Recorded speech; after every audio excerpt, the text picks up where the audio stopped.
तो स्वागत है इस नए एक्सप्लेनर में। आज हम जिस कोर्ट केस की बात करने वाले हैं वो सिर्फ एक डरावनी कहानी नहीं है। ये काली हवेली का वो अनसुलझा राज है जिसके बारे में सोचकर ही रोंगटे खड़े हो जाते हैं। हम यहाँ किसी अफवाह की नहीं बल्कि उस रात हुए वाकयों का एक डिटेल्ड एनालिसिस करेंगे, क्योंकि सच कहूँ तो कभी कभी हमारी जो ये जानने की उत्सुकता होती है ना, वो ऐसी चीजों से टकरा जाती है जिन्हें हमेशा के लिए अंधेरे में ही छोड़ देना बेहतर होता है। तो चलिए बिना किसी देरी के इस रहस्य की परतों को खोलते हैं। अब जरा इस सेंटेंस पर ध्यान दीजिए, यहां से वापस चले जाओ। ये कोई हवा की सरसराहट या वहम नहीं था। ये एक बहुत ही क्लियर, बहुत ही डायरेक्ट वार्निंग थी। जिसने भी या जिस किसी चीज ने भी ये कहा, उसका मकसद सिर्फ डराना नहीं था। एक साइकोलॉजिकल पॉइंट ऑफ व्यू से सोचें तो ये वो मोमेंट था जिसने तय कर दिया कि आगे जो भी होगा वो कोई इत्तेफाक नहीं होगा। ये सीधा सीधा एक टारगेटेड टकराव था। लेकिन सवाल ये है कि ये सब आखिर शुरू कहां से हुआ। कन्नौज के पास एक जगह है तिरवा, और वहीं स्थित है ये पुरानी बिल्कुल सुनसान इमारत जिसे लोकल्स काली हवेली कहते हैं। और हाँ, ये कोई फिक्शन नहीं है, ये जगह सच में एग्जिस्ट करती है।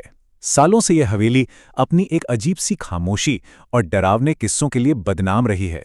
उस खौफनाक रात का जो पूरा स्टेज था ना, वो इसी इमारत की सीलन भरी सड़ी गली दीवारों के बीच तैयार हुआ था। तो इस कहानी में एंट्री होती है अर्जुन और उसके दोस्तों की। अर्जुन एक यूट्यूब एक्सप्लोरर था, और आजकल जैसे हम सब में एक एम्बिशन होती है ना कि कुछ नया शूट करें और रातों रात वायरल हो जाएं, बस वही उसका भी मकसद था। उनका कोई बुरा इरादा नहीं था, उन्हें तो बस अपना कंटेंट बनाना था और अपनी क्यूरियोसिटी शांत करनी थी।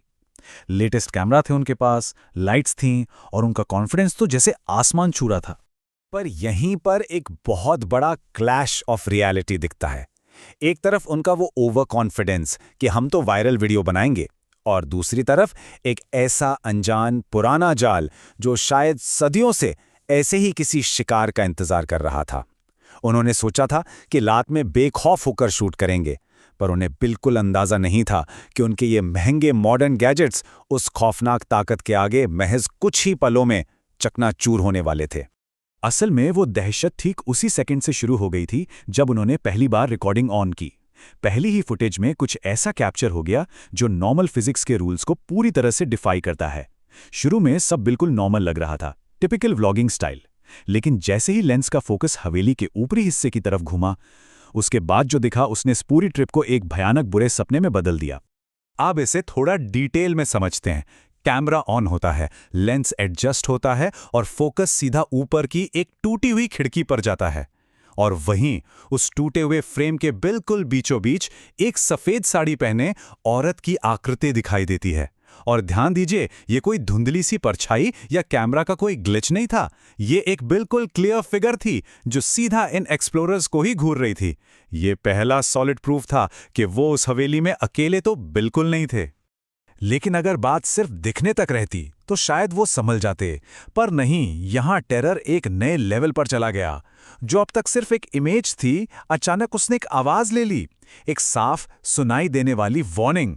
आप खुद सोचिए, जब कोई चीज आपको दिख रही हो और वो अचानक बोलने लग जाए तो खतरे का लेवल कहां पहुंच जाता है। अब ये सिर्फ उनकी आंखों का धोखा नहीं था, इसने बाकायदा चीख कर अपनी मौजूदगी का ऐलान कर दिया था। यहां से वापस चले जाओ। वैसे सबसे डरावना टेक्निकल एस्पेक्ट इसमें पता है क्या है?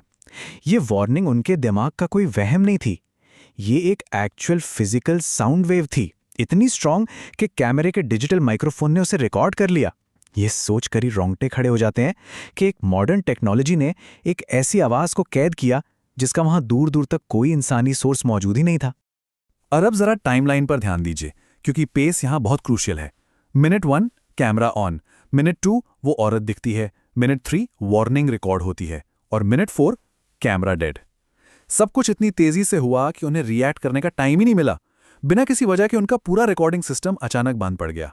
यानी वहां जो भी एनर्जी थी उसने सिर्फ इंसानों की हिम्मत ही नहीं तोड़ी, बल्कि उनके इलेक्ट्रॉनिक गैजेट्स पर भी अपना पूरा कंट्रोल कर लिया था। यहां से चीजें पूरी तरह से आउट ऑफ कंट्रोल हो गईं, क्योंकि अब ये कोई साया या हवा में गूंजती आवाज भर नहीं थी। जब टेक्नोलॉजी ने जवाब दे दिया, तब उस अनसीन फोर्स ने एक्चुअल फिजिकल दुनिया में अटैक करना शुरू कर दिया।